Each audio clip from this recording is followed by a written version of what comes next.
To make you an offer. But the question is, open-minded ka ba? Doon na siya nag-offer sa akin na patakbuhin ng Vertex Global Trading, ang import-export company niya na base sa Maynila. Kaya gusto kita. Kaya mahal kita. Will you marry me? Sigurado ka ba?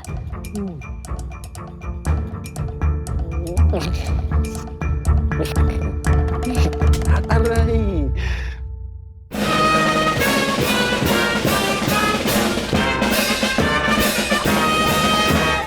Very good! Ang galing! Okay. Maghanda na tayong lahat at paparating na sila, ha? I want your energy! Okay? Okay. Kailangan iparamdam natin sa kanila ang iinit ng ating pagmamahal!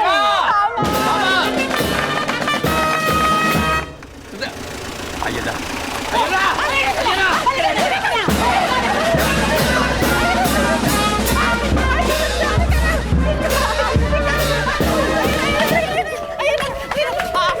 Semina, buksan mo! Ano, tigila! 1, 2, 3!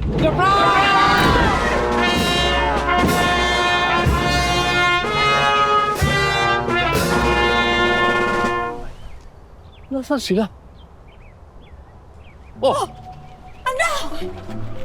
Ano nangyari sa'yo? Alam mo, nakagad ka naman masyado ng prag. Ang payat mo ulit sa kaka-overtime mo, ha? O kakakain mo ng gulas. Ang lakas naman po ng tama nyo. Hindi na po sa akin sumabay si Mikoy. Pinasabay lang po yung mga gamit nila. Lagi kaya ako nagbibisikleta dito. Sarap kaya. O yan, nakita mo yan. Yung mismong spot na yan, dyan lagi ako sumisemplang. Tara mo. 1, 2, 3. Di ba? Ang daming peklat. Sarap kasi maglaro sa kalsada eh. Ay, nasan sila? Nag-arkila po ng motor, nag-riding. Tapos parang napansin ko, huminto sa simbahan. Aba, ano bang iniintay ninyo? Let's go!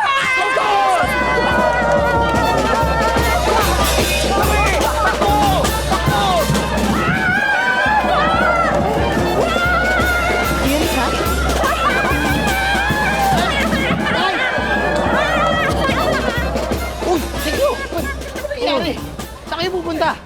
Susurprise lang namin si Mikoy, simbahan. Isang chicks. Sawa? Tara, sige. Tara! Sandali! Teka lang! Sandali! Tay! Mikoy! Tay! Yan! Mikoy! Teka na! Wow!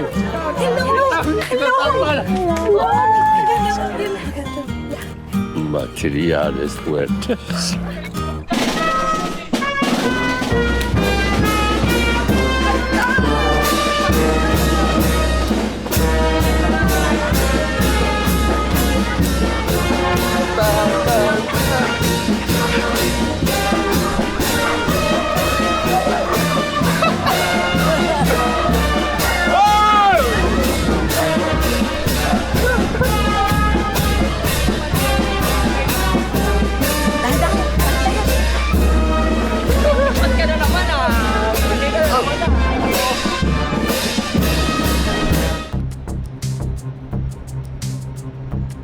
After your briefing this morning, nabasa ko na ang full report nyo.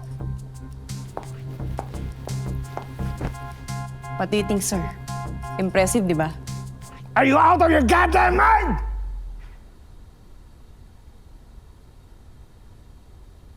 Let me summarize your stupidity na proud mo pang i-present sa buong agency. I only ordered you na pumunta ng Prague to establish contact sa mga local authorities. Pero anong ginawa nyo? Nag-set up kayo ng surveillance mission walang coordination sa Czech Police, walang coordination sa Interpol. Paano ko nahuli kayo? Nag-iisip pa kayo? And you frame up an innocent college student just to get leverage para magamit nyo to have this Mikoy work for us. I'm just following orders, sir. And that order is illegal! Naisip mo ba kung anong epekto ng ginawa mo sa bata? Papatayin nyo ako sa high blood eh. Sir, I'm sorry. I'm taking full responsibility for all the actions we took in Prague.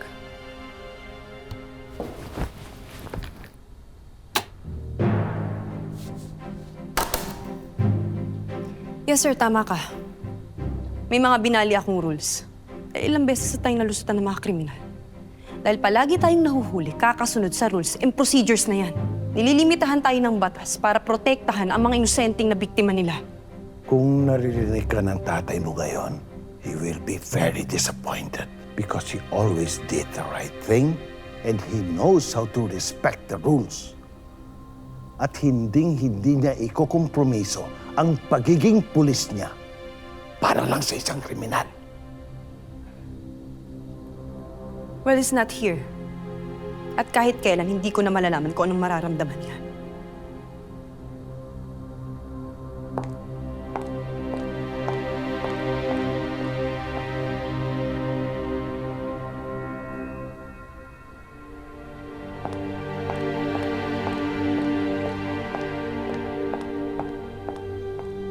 Bok! Bok! Oy, Bok! Bok! Alam mo naman yan si General, di ba? Ganyan talaga, medyo harsh ng slight. Actually, yung mga sinabi niya kanina, hindi talaga slight yun. Pero alam mo naman yun, di ba? Itinuturing niya tayo na para mga totoong anak niya. Kaya tingnan mo, kumakaasta, parang daig pa yung mga tatay natin. Pinapabalik niya yan sa'yo. Sabi niya, mag-usap daw kayo pag medyo malamig na yung ulo niya.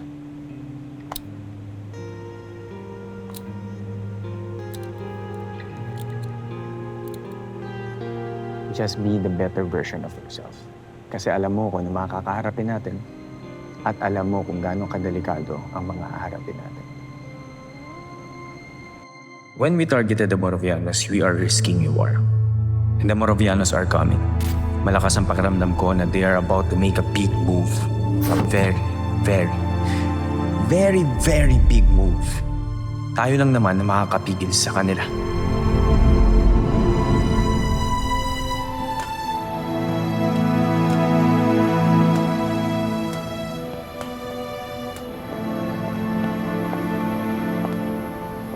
Sir Victor, Madam. Yes. Your mansion is waiting for you. Everything is secured. I checked the whole premises. Very good. You're very reliable, Chepoy. Kerry, meron tayong matuluyan sa Pilipinas. I love it. Madam, I can do anything for you. And Sir Victor. Wow, makamadam ka naman. Teka, dali mo na nga ako sa mansyon kasi nga, long flight. Kaya haggard ako. I need my beauty rest. Darling. Susunod agad ako sa'yo, ha? Okay. I just have to talk to Chepoy. Okay. Mainit, You built quite an operation all by yourself. I'm impressed. There were some setbacks, sir. It wasn't easy. But with God's grace, I was able to manage it well. For a criminal, you're very religious. How about your rat problem? Investigahan mo to. Vertex Global Trading.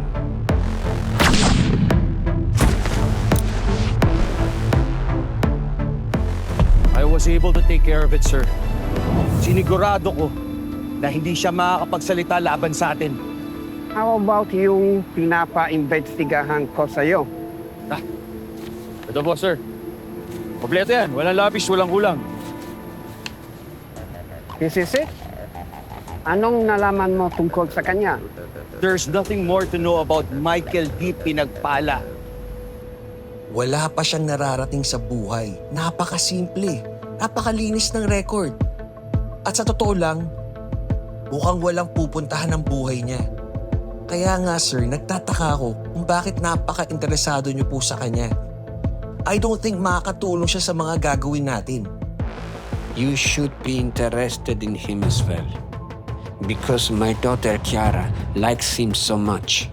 Because one day, he might be the one taking over everything. So be nice to him, or he might kill you.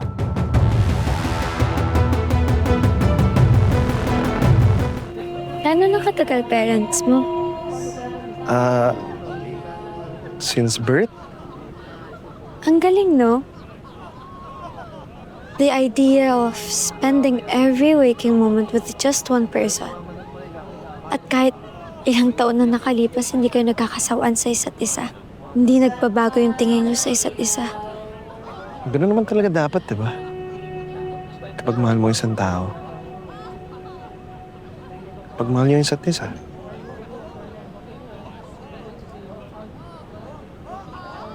Sigurado, mama at papa mo, ganun din naman eh. Di ba? Wala. Bakit hindi ba? May problema ba sila? Wala naman. May kanya-kanya lang din na challenges yung family ko. Minsan nga, gusto ko sana ganito lang din yung buhay namin. Ganito lang kasimple, wala masyadong komplikasyon. Masaya lang.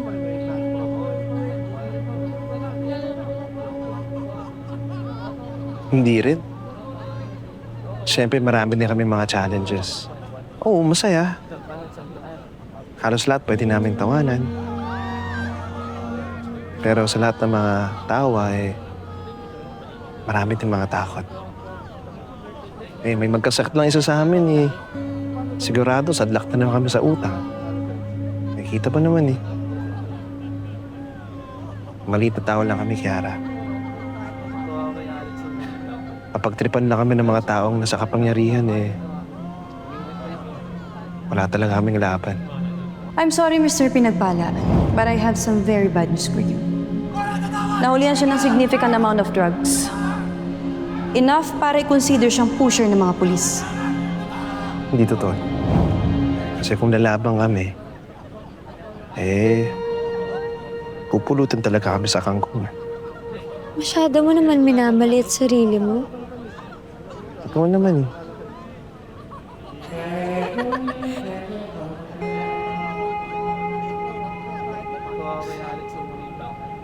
Kiara, sorry ha. Ba't ka naman nagsasorry? Ayaw lang kasi isipin mo na sinasamantala ko yung pamilya mo.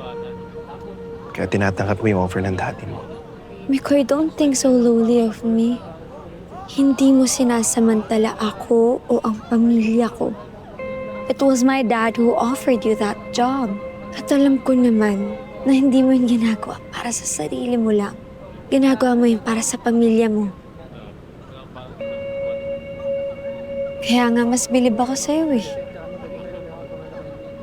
Kaya siguro hindi ako nahihirapan na mahalin ka.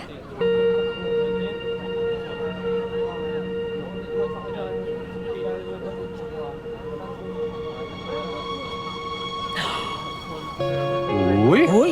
Uy! Uy! Pwede nga, kayong dalawa. Nga kayo dito magtsuba-tsuba. Doon na kayo sa loob ng bahay. Ka ba? Parang kutsintidor ka. Dali.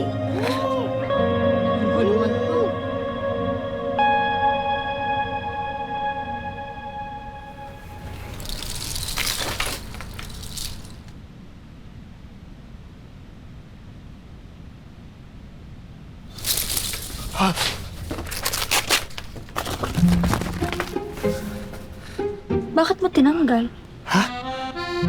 Ang alin? Wala yun. Hindi ko nga alam kung ano yun eh.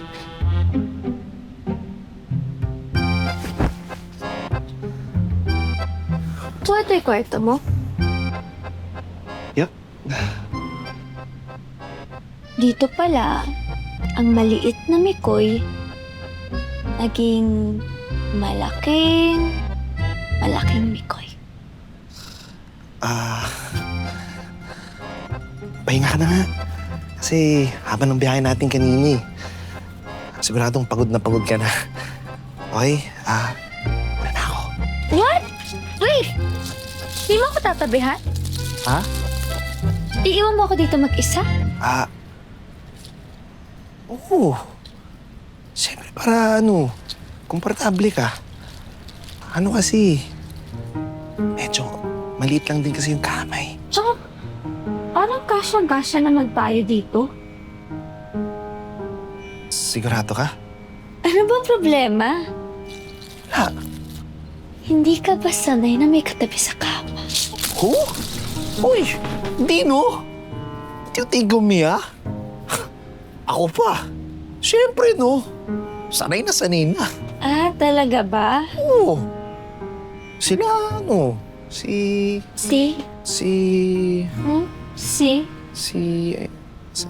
nanay tatay. Eh di wala naman palang problema kung magtabi tayo. Besides, we've been together for quite a while. Kaya it will be fun if we finally get to spend our first night together. Oh, yeah.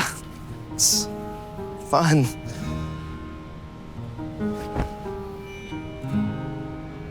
Okay.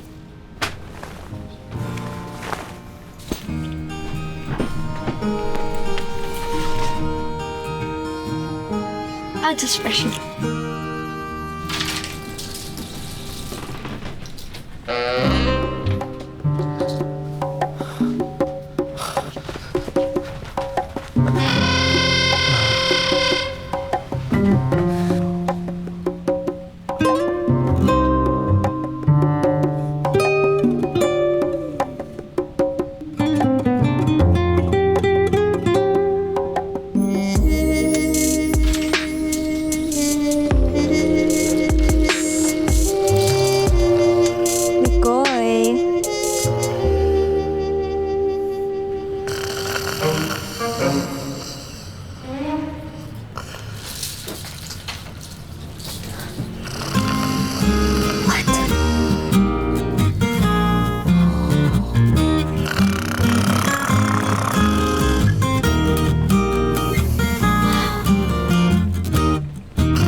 Nasaan na mga pipino ko, kamatis ko, tsaka carrots? Abay, linagay ko lang ito kagabi dito, ha? Nasaan na napunta yun? Sorry, ginamit ko po kasi. Sus Mariose, alam kung sino nagsasalitang salang. Sorry, tita. I just needed to rejuvenate my face kasi hindi po ako nakatulog na maayos kagabi. Uy, bakit iha? Ano nangyari? May problema? Well,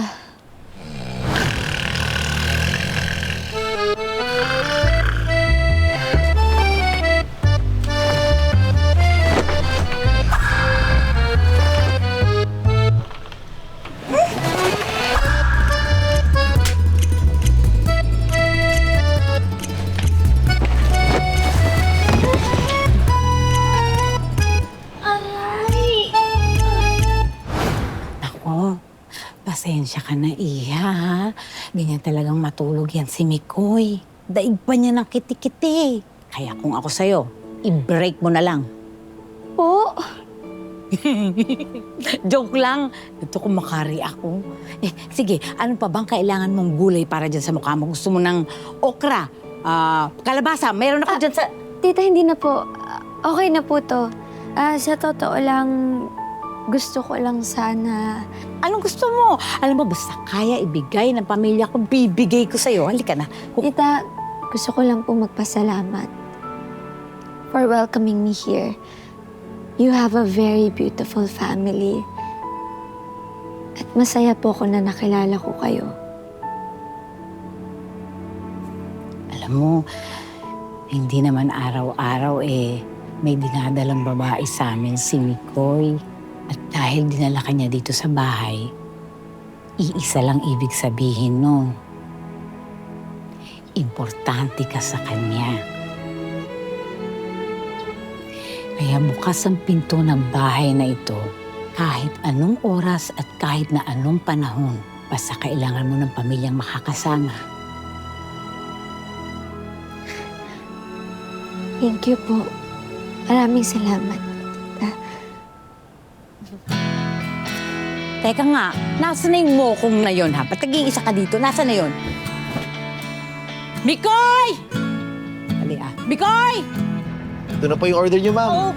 Okay, thank you, Mikoy. Bukas ulit, ah. Yes po, ma'am. Order lang po ng order, ma'am. Thank you. Thank you. Saan pakiabot? Thank you.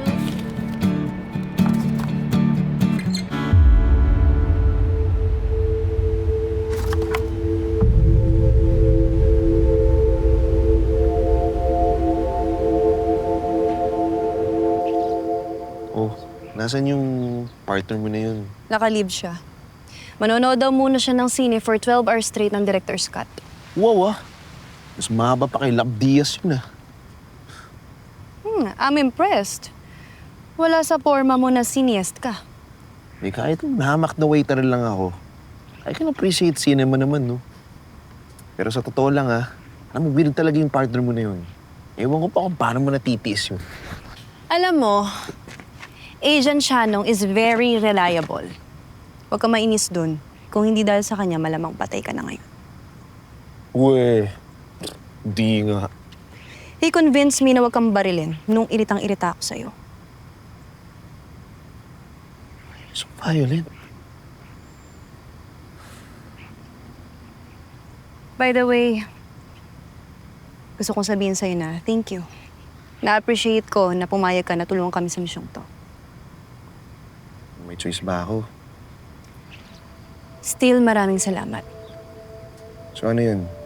May award ba ako niyan? Nanalo ba ako ng Medal of Valor ba yun?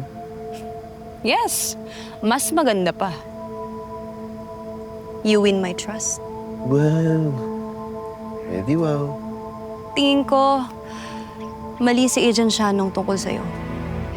Palagay ko deep inside gusto mo talagang tumulong dahil gusto mong may magawang tama. Look, wala pa akong marereport sa'yo. Wala pa akong nakukuha bagong impormasyon. Ang alam ko lang, ay yung napag-usapan natin dati. Na inofferan ako ni Victor na magtrabaho dun sa kumpanya niya. Yun pa lang. Wala pa akong alam kung kailan ba ako magsisimula o ano bang posisyon ko dun. Baka naman gawin lang ako messenger boy dun, di ba? Ganun. Huwag mong nilalang lang yun. Ang mahalaga nakapasok ka na dun. May problema ba? Siyempre, nagigitil ako kay Kiara. Si Kiara na walang malay. Walang ginawa kundi maging mapait sa akin. Tulad nga ng sabi ko sa'yo nun, you're doing Kiara a favor. Dahil pinalaki siya sa kasinungalingan. At the very least, she deserves the truth. At kailangan niya malaman ng totoo tungkol sa pamilya niya. Mahal, nasa na ba si Mikoy? At bakit naman niya iniwan si Kiara dito mag-isa? Hindi nag-volunteer mag-deliver ng torta mo eh, kaya siya mag-deliver nung unang batch. At hinayaan mo naman. Eh gusto niya eh. Mahal, ilang buwan siyang nagtrabaho sa Prague, ha? Tapos kakauwi lang, pinagtrabaho mo na naman. Eh saan magagawa kung gusto niya? Nakausap mo na ba siya? Tungkol saan?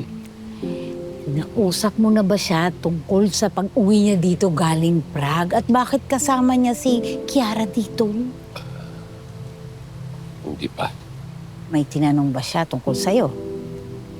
Wala naman. Pero baka naman kasi tama ka. Na-burnout lang sa trabaho at gustong magbakasyon. Don't hesitate to call me kung may kailangan ka. Hintayin ko yung tawag mo. As soon as makausap mo si Victor, sabihan mo ako kagad. At kung meron ka mga bagong impormasyon na palagay mo kailangan namin malaman, tawagan mo ako kagad. Yes, boss. Hindi kaya may nangyari? Katulad ng... Hindi kaya tuluyan nang nakabuntis yung damuhong panganay mo at kaya yan nandito dahil magsasabi. Baka mamamanhikan, mahal, baka mamamanhikan. Yes. Kung totoong pamamanhikan yun, ay dapat kasama ni Kiara yung mga magulang niya.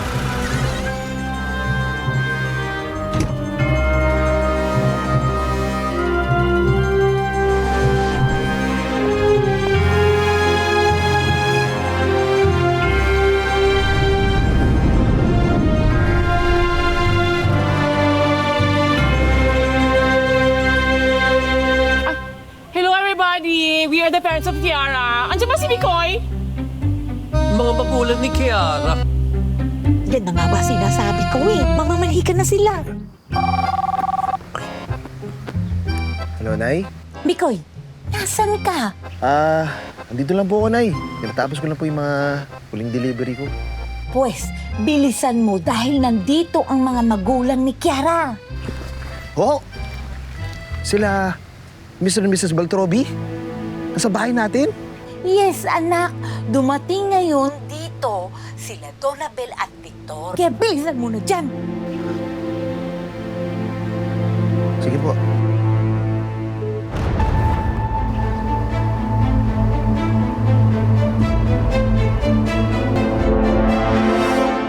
Talagang kinakabahan ako na baka may mangyari sa anak natin kapag tinanggap niya yung trabahong yun.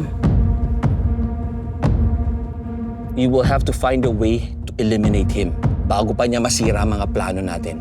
I will have to find a way to kill Michael Pinabala.